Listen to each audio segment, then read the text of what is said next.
السلام عليكم ورحمة الله وبركاته. الحمد لله رب العالمين والصلاة والسلام على أشرف الأنبياء والمرسلين وعلى آله وأصحابه ومن تبعهم ودعا بدعوتهم إلى يوم الدين. أما بعد، أعوذ بالله من الشيطان الرجيم. بسم الله الرحمن الرحيم. قال رسول الله صلى الله عليه وسلم: من صام رمضان ثم أتبعه بست من شوال كان كصيام الدهر.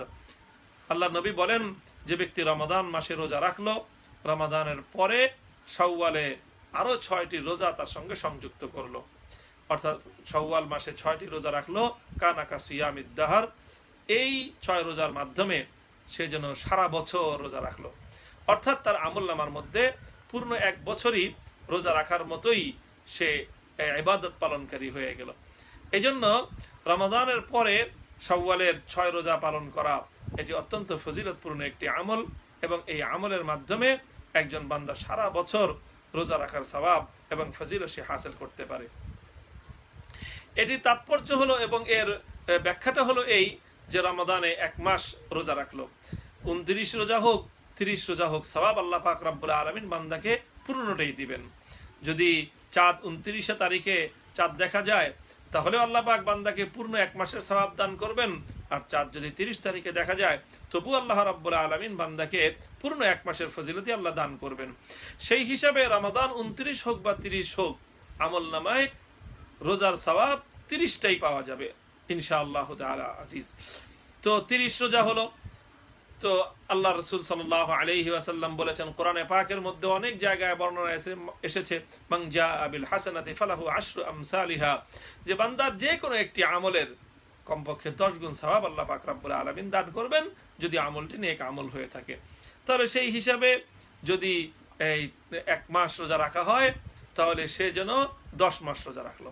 1 মাসের রোজার মাধ্যমে 10 মাসের 10 গুণ সওয়াব, 10 মাসের রোজার সওয়াব আল্লাহ পাক রব্বুল আলামিন তাকে দান করবেন। আর যদি সেই সঙ্গে শাওয়ালের আরো 6টি রোজা রাখা যায়, তাহলে 6 রোজায় 10 গুণ হয়ে গেলে আরো 60 দিনের রোজা, অর্থাৎ আরো 2 মাস। রমজানের 1 মাসের রোজার মাধ্যমে 10 মাসের রোজার সওয়াব, আর শাওয়ালের 6 রোজার মাধ্যমে আরো 2 মাসের রোজার সওয়াব হাসিল হবে। সুবহানাল্লাহি ওয়া বিহামদিহি। এভাবে একজন বান্দা, একজন ভাই বোন, একজন ঈমানদার নারী পুরুষ যদি রমাদানুল মুবারকের পরে শাওয়াল মাস জুড়ে এই 6টি রোজা রাখতে পারে, তাহলে সে যেন পূর্ণ বছরই রোজার মাধ্যমে অতিক্রম করার ফজিলত সে হাসিল করতে পারবে ইনশাআল্লাহ। শাওয়াল মাসের এই 6 রোজা এটি গুরুত্বপূর্ণ একটি ইবাদত, অত্যন্ত গুরুত্বপূর্ণ নফল আমল, এটিতে আমাদের অবশ্যই পালন করা উচিত। শাওয়ালের এই 6 রোজা যে কোনো ভাবে ইচ্ছা করলে রাখা যায়, একাধারে 6টি রোজা রাখা যায়। শুধুমাত্র শাওয়ালের 1 তারিখ ঈদুল ফিতরের দিন, এই দিন তো রোজা রাখার অনুমতি নেই, রোজা রাখা নিষিদ্ধ, এই দিন হারাম। এরপরে শাওয়ালের 2 তারিখ থেকে ইচ্ছা করলে কেউ 6 দিন 6টি রোজা লাগাতার রাখতে পারে একাধারে।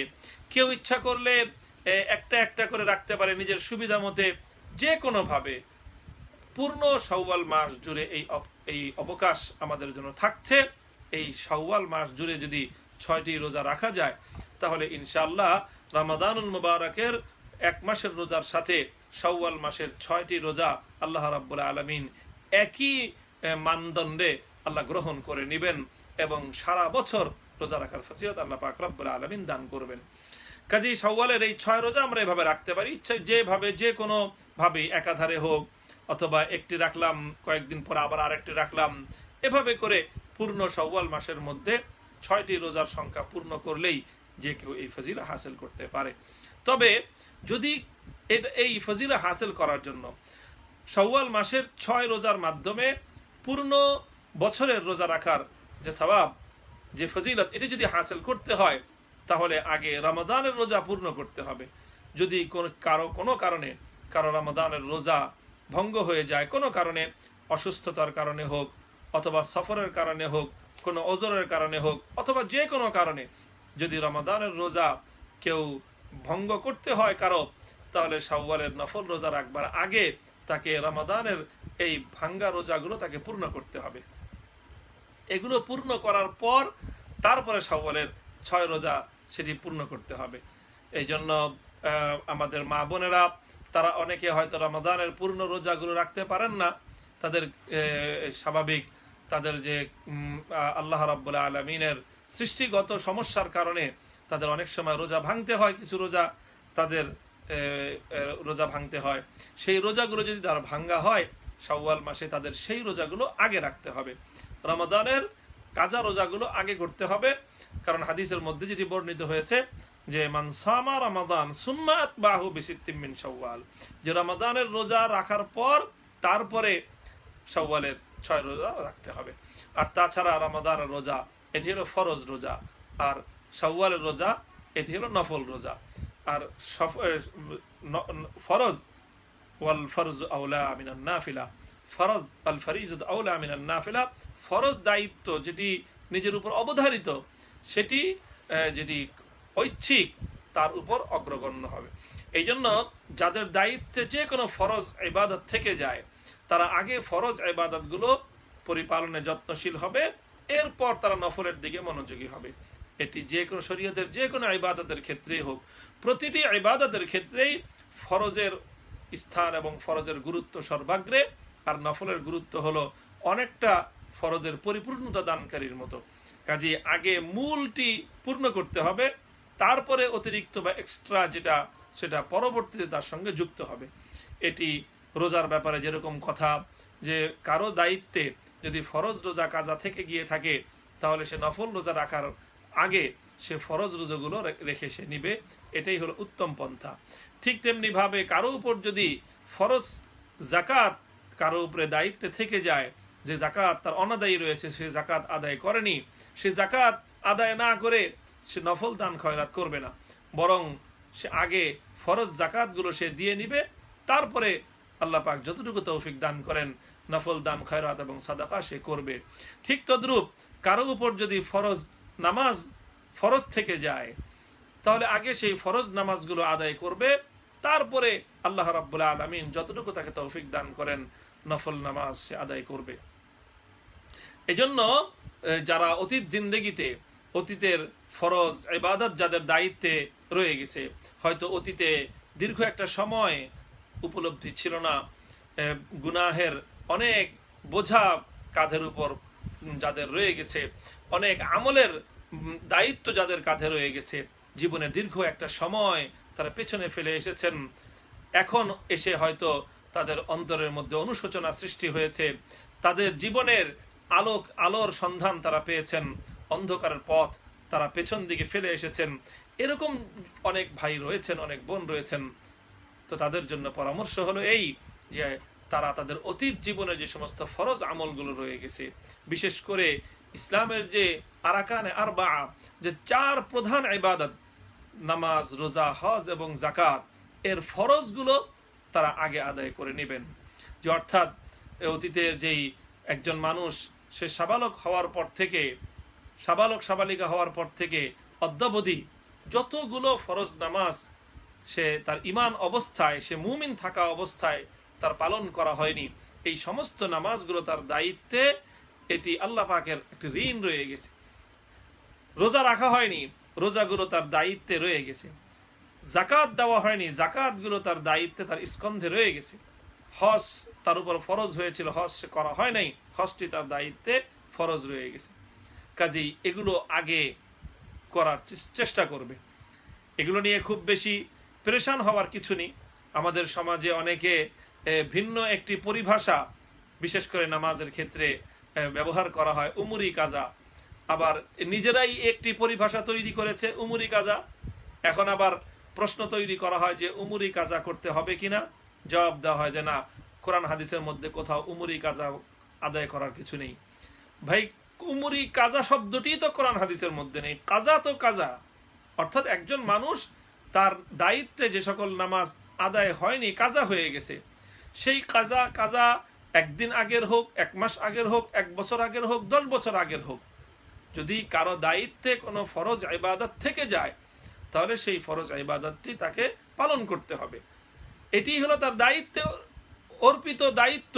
এ দায়িত্ব থেকে মুক্ত হতে চাইলে, দায় মুক্ত অবস্থা আল্লাহ পাক রব্বুল আলামিনের কাছে যদি যেতে চাই, তাহলে আমাকে সেই দায় মুক্তির জন্য চেষ্টা করতে হবে। এজন্য উমরি কাজার কোনো পরিভাষা ইসলামের মধ্যে নেই। কাজা নামাজ কাজাই, সেটি আজকের কাজা হোক 10 বছর আগের কাজা হোক।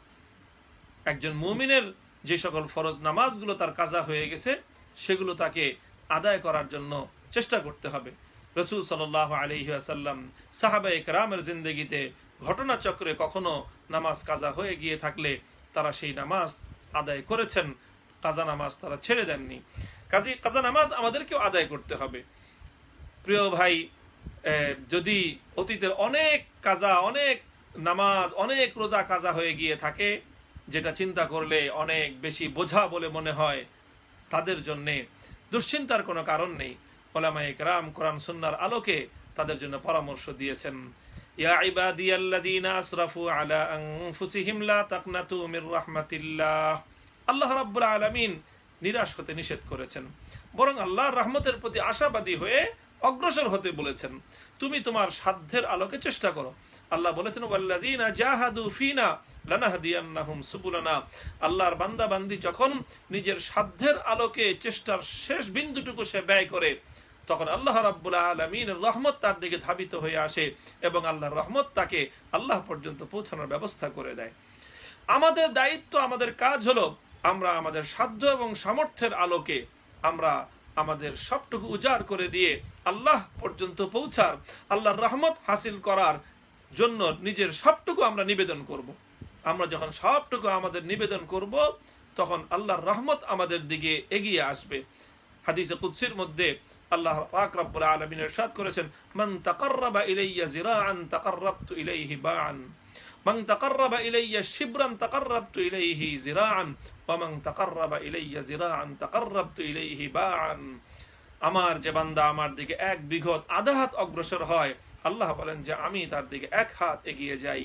আমার যে বান্দা আমার দিকে 1 হাত এগিয়ে আসে, আমি আমার সে বান্দার দিকে 4 হাত এগিয়ে যাই। যে আমার যে বান্দা আমার দিকে ধীরে এগিয়ে আসে, ধীরে ধীরে আমি তার দিকে দ্রুত গতিতে এগিয়ে যাই। আমার যে বান্দা আমার দিকে দ্রুত হেঁটে আসে, আমি তার দিকে দৌড়ে যাই। আল্লাহ আসেন অর্থ হল আল্লাহর রহমত বান্দাকে তুলে নেওয়ার জন্য এভাবে অগ্রসর হয়ে আসে। কাজেই প্রিয় ভাই, এতে হতাশ হওয়ার কিছু নেই, নিরাশ হওয়ার কিছু নেই। আল্লাহ রাব্বুল আলামিন তো আমাদেরকে আশার বাণী শুনিয়েছেন।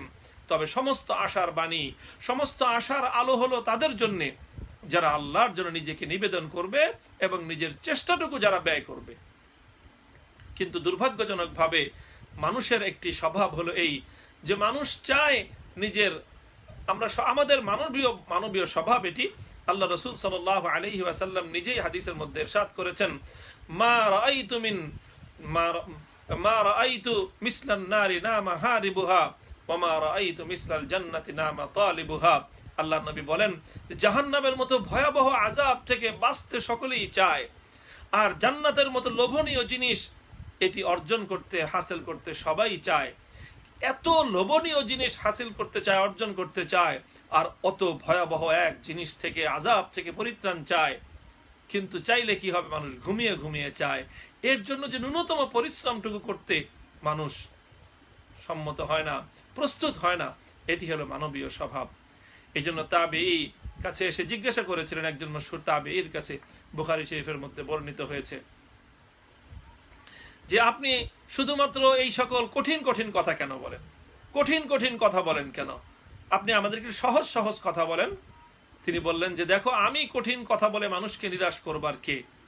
তবে তোমরা কি চাও জানো? মানুষের স্বভাব হলো এই, তোমরা চাও যে আনতুবাশশারু বিল জান্নাতি আলা মাসাবি আমালিকুম, যে তোমাদেরকে এমন সুসংবাদ দেওয়া হোক যে তোমরা যা ইচ্ছা তাই করো, তোমাদের সকলকে আল্লাহ পাক জান্নাত দিয়ে দিবেন। এই স্বভাবটি তো ভালো না, এটি ভালো স্বভাব নয়, এটি ভালো মনোভাবটি ভালো নয়। বরং মনোভাবটি এমন হওয়া উচিত যে আমি নেক আমলের দিকে অগ্রসর হব। আমার সাধ্য সামর্থ্য যতটুকু কুলায়, আমি আমার সামর্থ্যটুকু যদি ব্যয় করি, আল্লাহ রাব্বুল আলামিন অবশিষ্টটুকু ইনশাআল্লাহ তিনি পূর্ণ করে দিবেন। বুখারী শরীফের হাদিসের মধ্যে এক পাপী বান্দার তওবা করার যে বিস্ময়কর ঘটনা বর্ণিত হয়েছে, যে এক বান্দা সে জীবনে 99টি মানুষকে অন্যায়ভাবে সে হত্যা করেছে। জীবনের অন্তিম সময়ে তার আত্ম উপলব্ধি সৃষ্টি হলো যে আমাকে তো আল্লাহর কাছে যেতে হবে, দাঁড়াতে হবে, আমার কি হবে এই পাপগুলোর। সে একজনকে জিজ্ঞাসা করলো হাল্লি মিন তাওবাতিন, যে আমার এই পাপগুলোর কি কোনো তওবা আছে? 99টি হত্যা করেছি, আরো অনেক অপরাধ করেছি।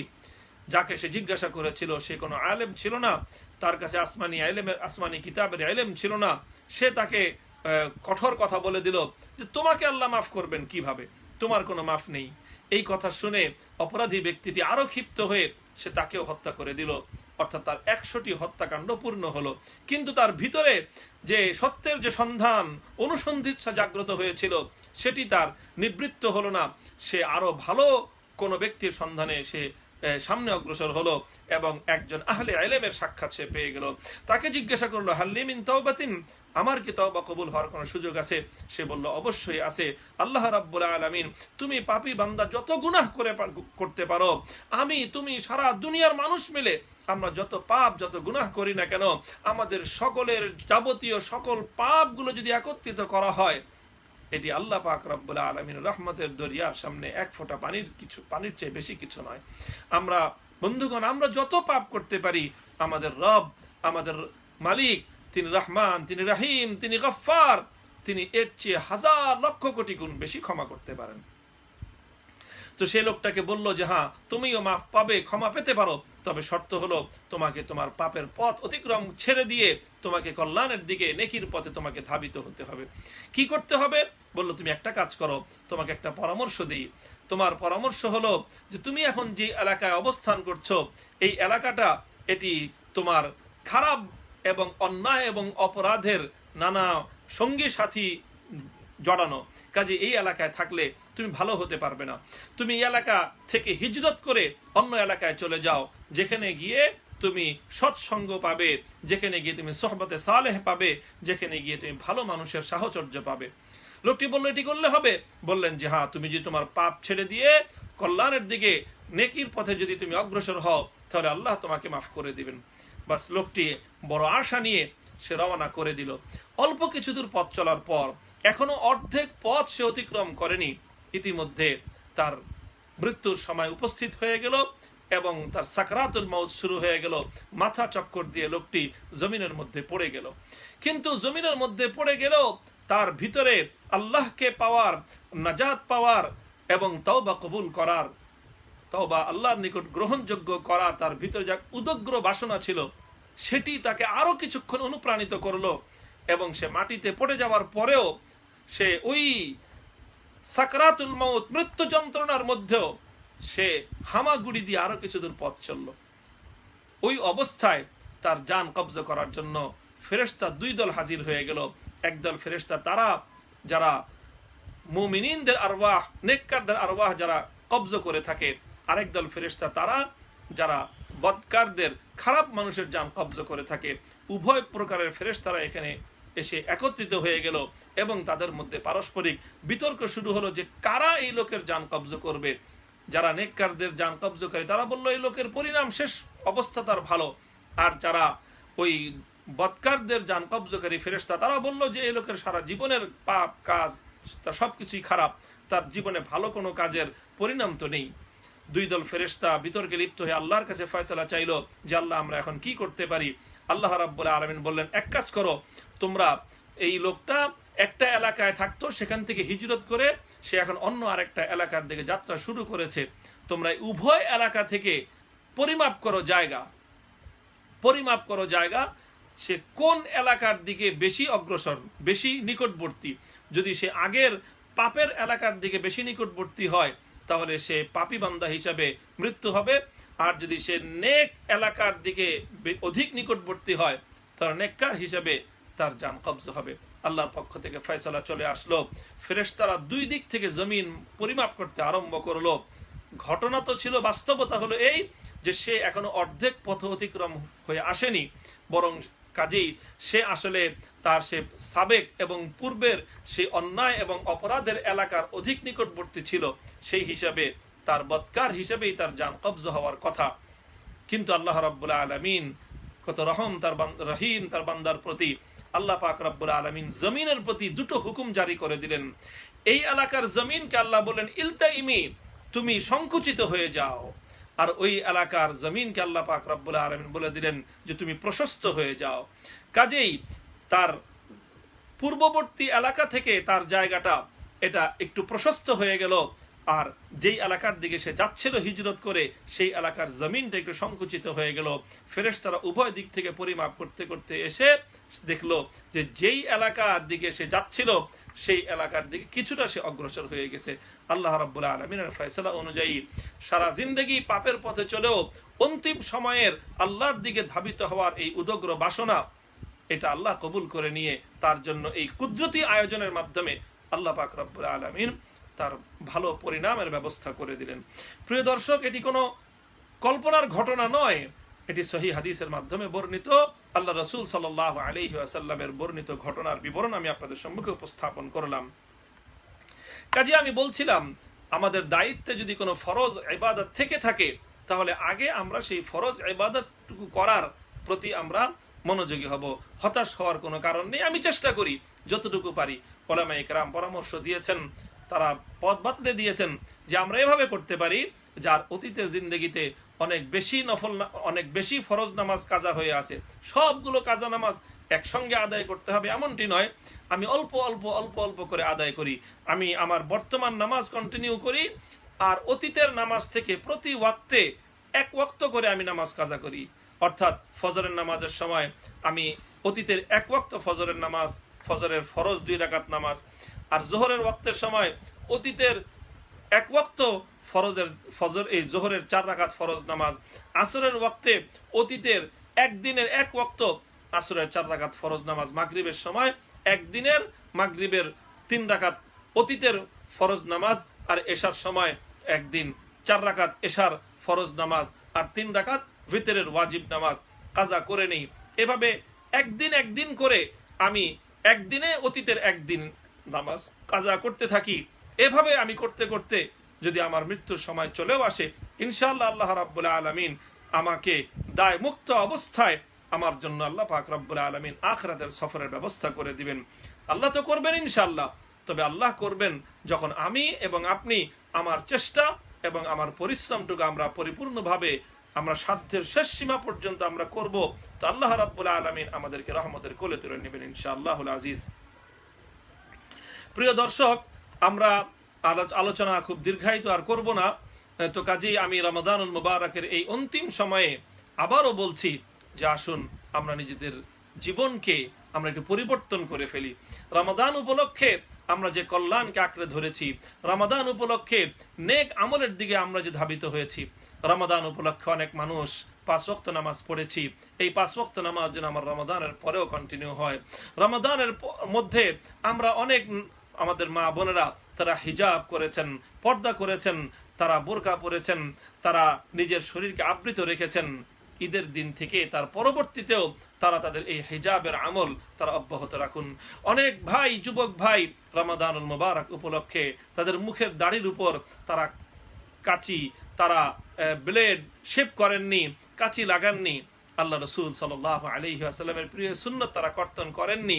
আসুন না আমরা আল্লাহ রাসূল সাল্লাল্লাহু আলাইহি ওয়াসাল্লামের এই সুন্নতটি আমাদের জীবনে আমরা পার্মানেন্টলি স্থায়ীভাবে আমরা এটিকে ধারণ করে নিই। প্রিয় দোস্ত, আমি জানি না কার কখন মৃত্যুর সময় হাজির হয়ে যায়। আজ বাদে কাল যদি আমাকে মৃত্যুর দুয়ারে হাজির হতে হয়, আমি আল্লাহর নবীর সামনে এই চেহারা নিয়ে কিভাবে দণ্ডায়মান হব, এই আত্ম উপলব্ধি যদি আমাদের মধ্যে জাগ্রত হয়, তাহলে ইনশাআল্লাহ রমাদানুল মুবারক আমাদের জন্য, আমাদের সকলের জন্য রমাদান কবুল হয়েছে, যদি আমাদের মধ্যে আত্ম উপলব্ধিটুকু রমাদানুল মুবারক তৈরি করে দিয়ে যেতে পারে। আমি আলোচনায় এই ব্যাপারে এটি এখানে সম্পন্ন করছি, সমাপ্ত করছি।